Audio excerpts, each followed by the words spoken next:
Bex with Pour Paint Now. I am so glad that you're joining us today. I'm going to show you through our Pour Paint Now Smart Start art kits. This is the kit that you get when you order through our website, and we will go through what all's in the kit.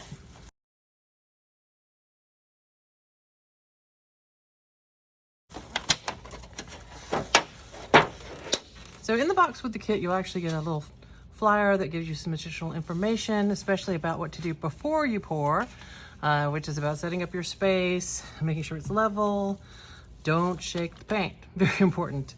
Especially when you've just gotten it from out of the mail, it's arrived, or you get it home, you want to let the paint sit, otherwise it'll get little bubbles in it and that'll put bubbles in your painting. Don't want that.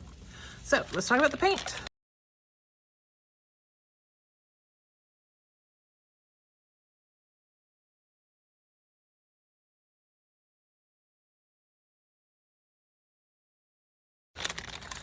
This is the fire kit. It has, I'm putting bubbles in it, but it's got your 4 colors and your base coat. And in this case, it is black to help these colors really pop. These are all deco art, ready to pour paints. You don't have to worry about thinning them with water or mixing in any kind of additives. It gives you a great finish. Colors are really beautiful. So you can focus on the technique. That is the key part of the Smart Start art kits, is just keeping everything else as streamlined and simple so you can just focus on the techniques.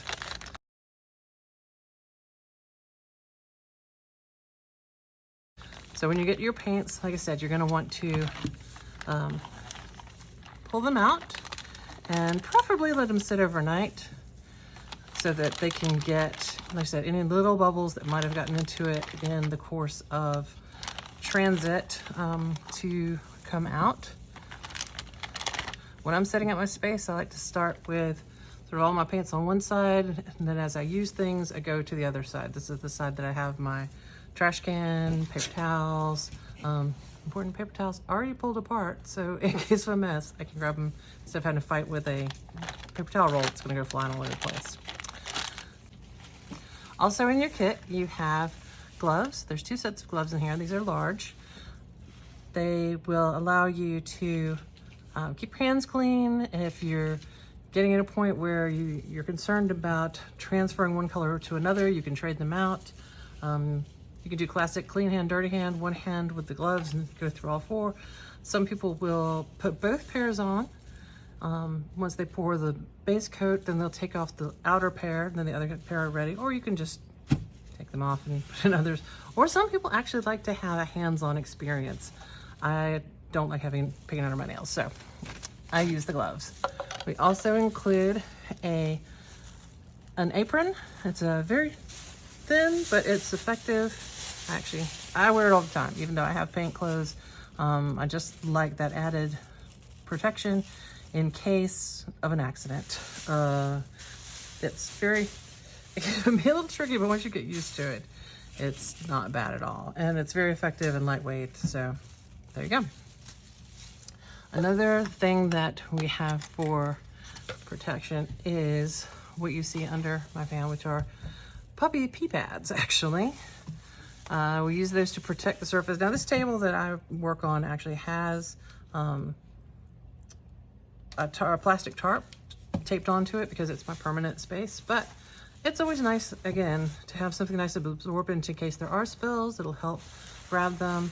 It's you can use one for your painting area, one for your drying area if you're going to dry somewhere else. I think they're just really efficient to have. So we include 2 of those in the kit.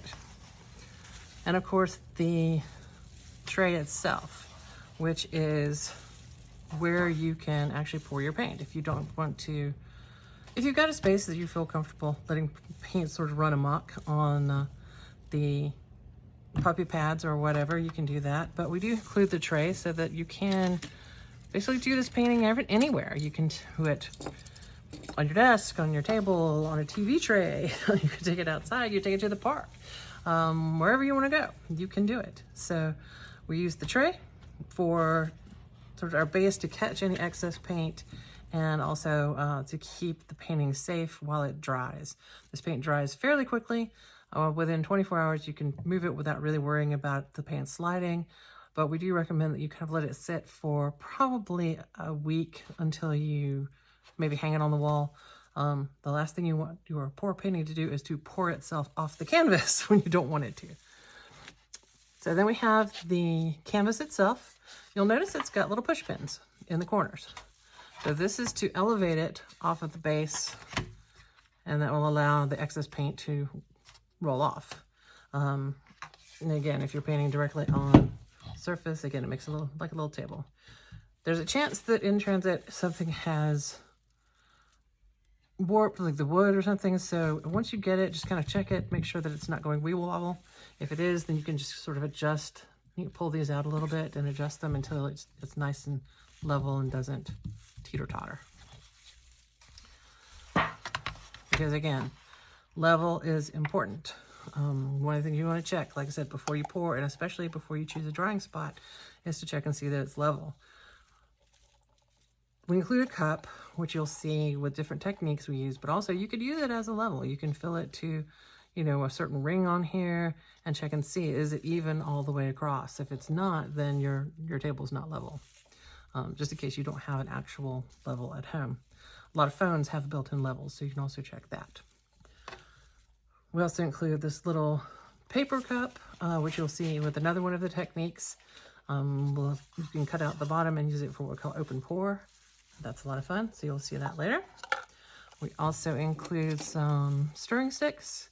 You can use this, like I said, you don't have to mix the paints, but sometimes you want to kind of help push it along, or, you know, heaven forbid if a piece of hair or a piece of fluff or a bug or whatever gets in your painting, you could kind of scoop it out.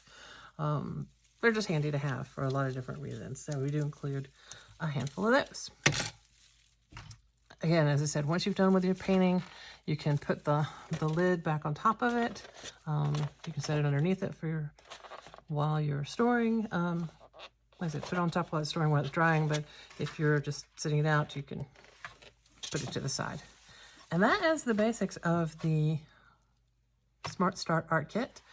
So we have set up our space. We have our tools over here. We have our paints over here. And we are ready to paint.